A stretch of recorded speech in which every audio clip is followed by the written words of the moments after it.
मेरा नाम वकार है। यह उस समय की बात है जब मैं 10वीं क्लास में पढ़ता था। मैं चाहता था मेरी माँ इस दुनिया से गायब हो जाए। एक दिन मैंने अपनी माँ से कहा, माँ तुम्हारी दूसरी आँख क्यों नहीं है? तुम्हारी वजह से हर कोई मेरा मजाक उड़ाता है। तुम मर क्यों नहीं जाती? माँ ने कुछ नहीं कहा।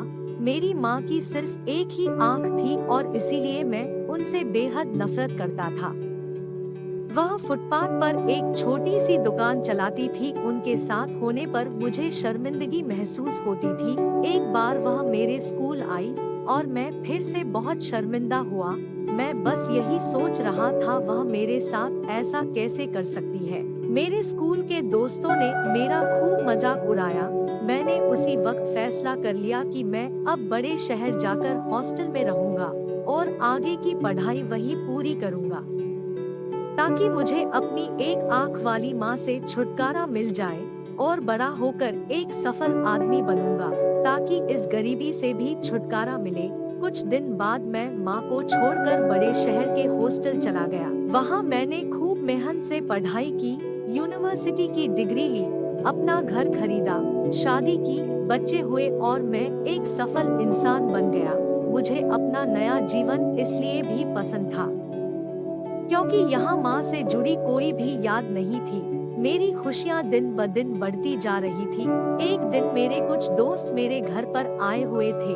तभी अचानक मैंने कुछ ऐसा देखा जिसकी मैं उम्मीद भी नहीं कर सकता था। सामने मेरी माँ खड़ी थी। मुझे लगा कि मेरी पूरी दुनिया फिर से उजड़ने जा रही है। मैंने उनसे पूछा, आप कौन हो? मैं आपको नहीं जानता। यहाँ आने की तुम्हारी हिम्मत कैसे हुई? तुरंत मेरे घर से बाहर निकल जाओ। और माँ ने जवाब दिया, माफ करना साहिब, लगता है गलत पते पर आ गई हूँ। वह तुरंत चली गई और मैं यह सोचकर खुश हो गया कि मेरी माँ ने आज मेरे दोस्तों के सामने मेरी इज्जत रख ली। वक्त गुजरता गया। एक दिन स्कूल यूनियन की चिट्ठी मेरे घर पहुँची और मैं अपने पुराने शहर पहुँच गया। पता नहीं मन में क्या आया कि मैं अपने पुराने घर भी चला गया। जैसे ही मैंने घर में कदम रखा तो देखता हूँ कि माँ नीचे जमीन पर पड़ी हुई है। पास जाकर देखा, उसकी आंख से आंसू बहकर खुश्क हो चुके थे। देखने में ऐसा लग रहा था जैसे कि वो खून के आंसू रोई हो और अब उसकी रूह ने उसका साथ छोड़ दिया था। मेरी बेरुखी, मेरे गंदे व्यवहार की वजह से वह रोते रोते इस दुनिया से चली गई। मेरी आंख से आंसू का एक कतरा तक ना निकला। पता नहीं मैं किस मिट्टी का बना हुआ था। माँ के हाथ में एक कागज का टुकड़ा था। वह मेरे नाम उनकी पहली और आखिरी चिट्ठी थी। उन्होंने लिखा था, मेरे बेटे, मुझे लगता है मैंने अपनी जिंदगी जी ली है। मैं अब तुम्हारे घर कभी नहीं आऊंगी। बेटा, मुझे तेरी बहुत याद आती है। मुझे माफ करना कि मेरी एक आंख की वजह से तुम्हें पूरी जिंदगी अपने दोस्तों के सामने शर्मिंदगी झेलनी पड़ी। बेटा, जब तुम छोटे थे तो एक दुर्घटना में तुम्हारी एक आंख चली गई थी।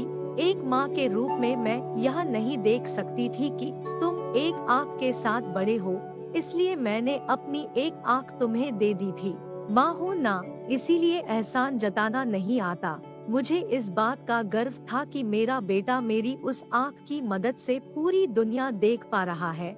मेरी तो पूरी दुनिया ही तुमसे है बेटा। चिट्ठी पढ़कर वकार माँ के लिए आज पहली बार रोया था। वो अब खून के आंसू रो रहा था जिसने अपनी जिंदगी उसके नाम कर दी। मैंने उसी माँ को अपने घर से जलील करके निकाल दिया था जिसने मेरी जिंदगी में रोशनी भरी। मैं उसी से हमेशा नजरें चुराता रहा, उसको हमेशा बुरा भला कहता रहा, लेकिन अब कर भी क्या सकता था। बाजार में हर चीज मिल जाती है, बस माँ और माँ का प्यार नहीं मिलता। माँ बाप चाहे कैसे भी हो लेकिन अपनी औलाद को कभी भी मुसीबत में नहीं देख सकते। वह अपनी जिंदगी की सारी खुशियाँ हमें समेट कर दे देते हैं और हम लोग इतने पत्थर दिल हो चुके हैं कि उनकी कदर तक नहीं करते। जो इंसान अपने दोस्तों के सामने माँ बाप के आ जाने पर शर्मिंदगी महसूस करता है, वह इंसान ही नहीं।